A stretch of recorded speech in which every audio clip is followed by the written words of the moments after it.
Bismillahirrahmanirrahim. Assalamualaikum warahmatullahi wabarakatuh. Kembali lagi ke channel saya, Ardi Official.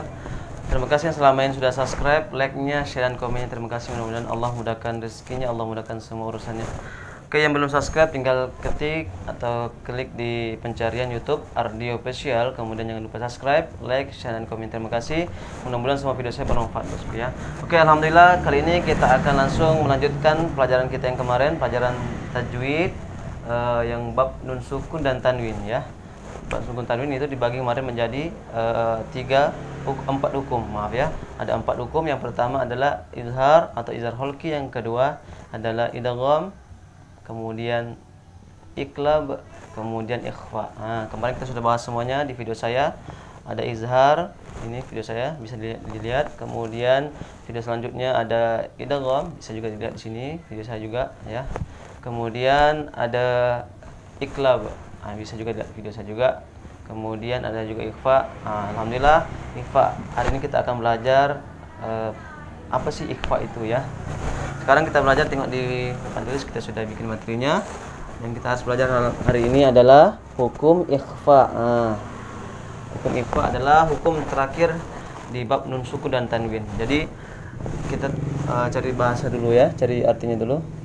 Secara bahasa, ikhfa artinya menyembunyikan ya. Berarti secara bahasa ikhfa itu artinya menyembunyikan. Kemudian menurut istilah, melafalkan huruf dengan menyembunyikan atau menyamarkan bunyi nun sukun dan tanwin, kemudian dibaca dengung dengan huruf di depannya. Nah, itulah arti menurut istilah ya. Kemudian kapan terjadinya ikhfa itu?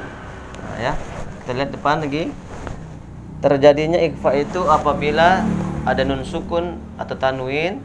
Tanwin kemarin kita sudah belajar, tanwin itu boleh an, boleh in, boleh un ya. Kemudian bertemu dengan salah satu huruf ikhfa yang 15 ya. Huruf ikhfa yang 15 yaitu lihat depan. Ada pertama ta, kemudian za, kemudian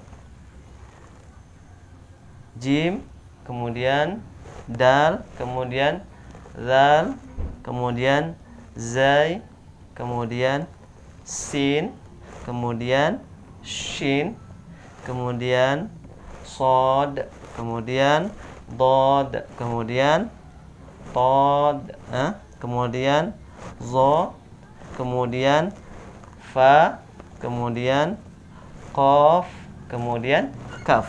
Inilah huruf yang 15 ini.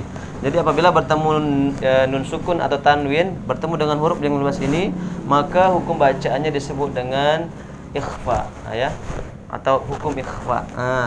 Bagaimana cara membacanya? Sekarang kita belajar cara membacanya bagaimana. Cara membacanya ada 3 macam. Yang pertama, menyamarkan bunyi nun sukun atau tanwin sambil memperhatikan bunyi di depannya atau di hadapannya. Oke, yang pertama itu menyamarkan, cara bacanya menyamarkan bunyi nun sukun dan tanwin sambil memperhatikan huruf ke depannya. Jadi siap-siap didengungkan dulu 2 rakaat, siap-siap untuk huruf selanjutnya. Ya. Kemudian cara baca yang kedua adalah menggunakan nun sukun dan tanwin. Jadi nun sukun dan tanwin itu digunakan ya. Kemudian yang cara baca yang ketiga adalah menahan gunnahnya 2 rakaat. Jadi ditahan selama 2 rakaat ya. Oke, kita lanjut ke bawah. Karena mungkin ada sebagian di antara kita yang belum tahu, ternyata di dalam hukum ikhfa ini ada jenis-jenis ikhfa yang perlu kita ketahui ya. Ternyata jenis ikhfa itu ada 3 macam. Yang pertama, kita lihat depan. Ada namanya ikhfa nih, ikhfa aqrab ya. Ikhfa aqrab ini artinya ikhfa-nya dekat atau rendah. Kemudian yang kedua ada namanya ikhfa ab'ad ya, atau ikhfa-nya jauh atau tinggi ya. Kemudian yang ketiga, jenis yang ketiga adalah ikhfa awsat ya. Kemudian ikhfa awsat itu artinya tengah atau sedang ya.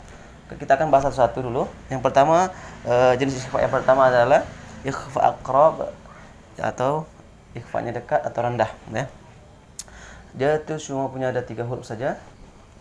Ta, kemudian to, kemudian dal. Nah, ini ya. Ini cara bacanya ikhfa-nya aqrab ya. Atau biasa kita kenal dengan huruf n saja ya. Dengungannya n, bukan n ya. Nih hurufnya macam nih. Dengungannya n saja, ya. Bukan ya, tapi n. Contoh, kita ambil dari ta ya. Cara bacanya gimana tadi? Harus disama-samarkan bunyi nun sukunnya dan tanwinnya sambil memperhatikan bunyi di hadapannya. Jadi kita harus perhatikan ini, siap-siap kita masukkan dengungan 2 harokat, kita masukkan ke huruf selanjutnya. Kemudian menggunakan nun sukun dan tanwin. Jadi kita gunakan dulu, sudah gunakan baru siap-siap ke huruf selanjutnya. Kemudian yang ketiga, menahan gundanya 2 harokat. Ini yang penting ya. Karena banyak yang kita sudah di sini belajar tetap dia merasa gunakan, tapi gunanya cuma sebentar ya. Ternyata gunanya itu harus 2 harokat ya. Oke, kita contoh dulu ya. Tak dari tak. Bismillahirrahmanirrahim. Yang betul anta ya, sekali lagi anta ya. Jadi jelas nunnya ya, dengungannya 2 harokat anta ya. Yang salah gimana bacanya? Anta. Nah, itu jelas nunnya, jelas taknya, kemudian tak didengungkan. Sekali lagi yang salah gimana? Anta. Sekali lagi anta. Nah, ya, itu yang salah.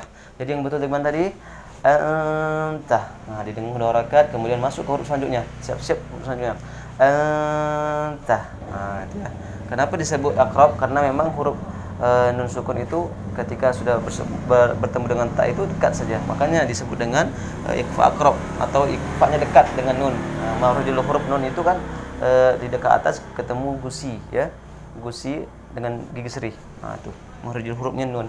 Maka nun itu dekat dengan ta, maka disebut dengan aqrab. Kemudian to juga dekat juga. Dia termasuk huruf dekat dengan nun. Kemudian kita beri contoh dari to ini. Ya. Kita bisa lihat depan. Cara bacanya yang mana yang betul? Bismillahirrahmanirrahim. Min tin. Sekali lagi. Min tin. Nah, ya. Sekali lagi yang betul. Min tin. Nah, didengungkan 2 harakat baru masuk huruf selanjutnya, ya. Yang salah gimana? Yang salah seperti ini. Min tin. Nah, segitu aja. Macam tak ada guna. Dan kemudian nun sukunnya dijelaskan dan toknya. Sekali lagi yang salah min tin. Nah, sekali lagi min tin. Nah, itu yang salah. Jadi yang betul gimana tadi? Min tin. Sekali lagi min tin. Nah, didengungkan 2 harokat nun sukunnya, kemudian masuk ke huruf selanjutnya dengan tok dengan secara sama-sama ya. Kemudian contoh terakhir huruf dal. Kita ambil dari contoh ini depan, bisa lihat bagaimana cara bacanya ya. Bagaimana cara bacanya? Bismillahirrahmanirrahim. Aindah ya, langsung masuk aindah. Lagi, sekali lagi yang benar gimana? Aindah. Nah, itu yang benar. Yang salah gimana? Yang salah bacanya gini.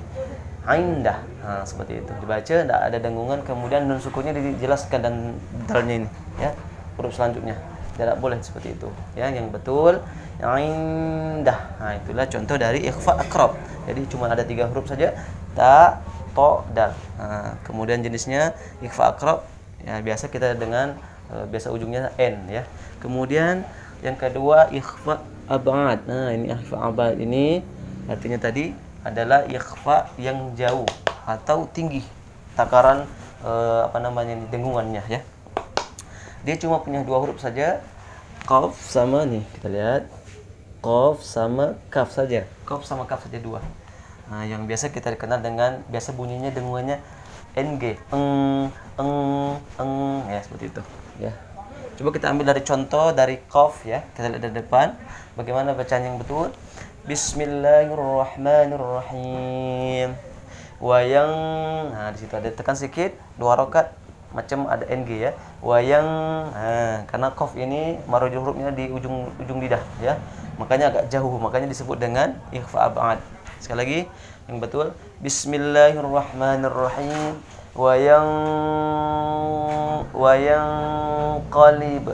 Sekali lagi wayang qalib. Sekali lagi wayang qalib. Nah, kemudian Bagaimana cara yang salah? Yang salah itu tidak didengungkan nun sukunnya, kemudian dijelaskan nunnya dan qafnya ya. Bagaimana cara yang salah?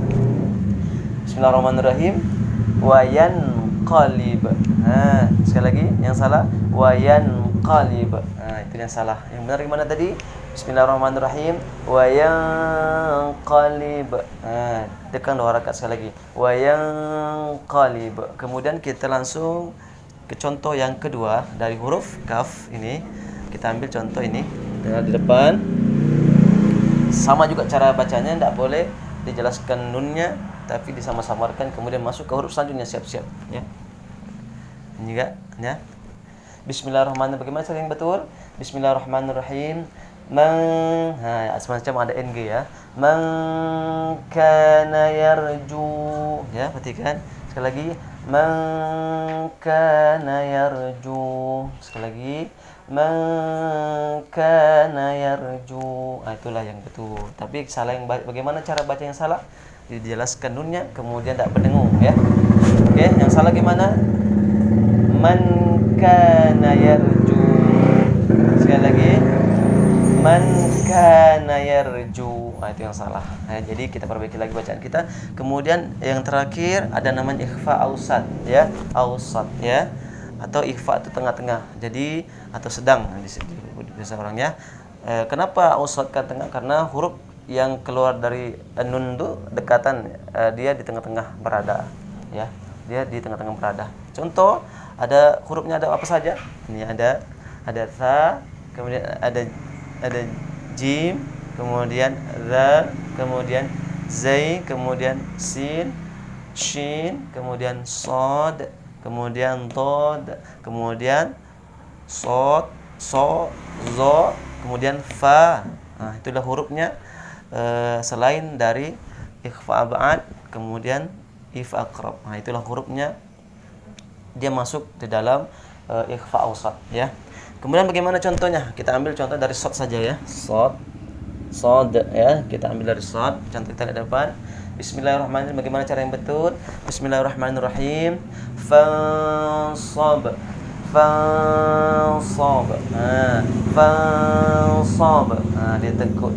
Didengungkan 2 harokat. Fansab. Yang gitu ya. Jadi yang salah gimana? Salahnya dari mana ini? Dijelaskan nunnya, tidak didengungkan. Kemudian masuk huruf selanjutnya. Fansab. Jelas nunnya. Sekali lagi yang salah. Fansab. Bagaimana yang betul tadi? Bismillahirrahmanirrahim.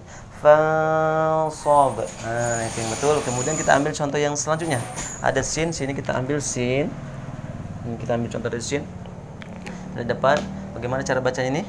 Bismillahirrahmanirrahim. Masafiha. Sekali lagi yang betul. Masafiha. Sekali lagi. Masafiha. Itu ya. Itu yang cara betul membacanya. Jadi yang salah gimana? Mansafiha. Itu yang salah karena dijelaskan nunnya sama sinnya tidak dan tidak didengungkan antara nun ini dengan sin. Mansafiha. Oke, terima kasih. Mudah-mudahan mudah dimengerti dan bermanfaat. Itulah hukum ikhfa dan kita semuanya harus tahu dan harus pelajari. Mudah-mudahan dengan adanya pelajaran ini, belajar tajwid sama-sama, mudah-mudahan memudahkan kita untuk belajar Al-Quran lagi, memotivasi kita lagi untuk selalu lagi belajar Al-Quran, dan tidak ada kata lagi tidak ada lagi di mana kita harus belajar sekarang. Alhamdulillah saya coba akan membukakan belajar tajwid sama-sama, mudah-mudahan bermanfaat.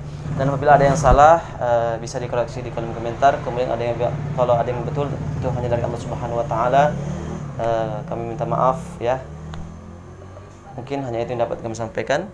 Mudah-mudahan bermanfaat. Kalau bermanfaat, tolong share ke teman-teman kalian yang belum belajar Al-Qur'an, yang ingin belajar Al-Qur'an dan yang belum pernah belajar juga tajwid ya. Mudah-mudahan bermanfaat.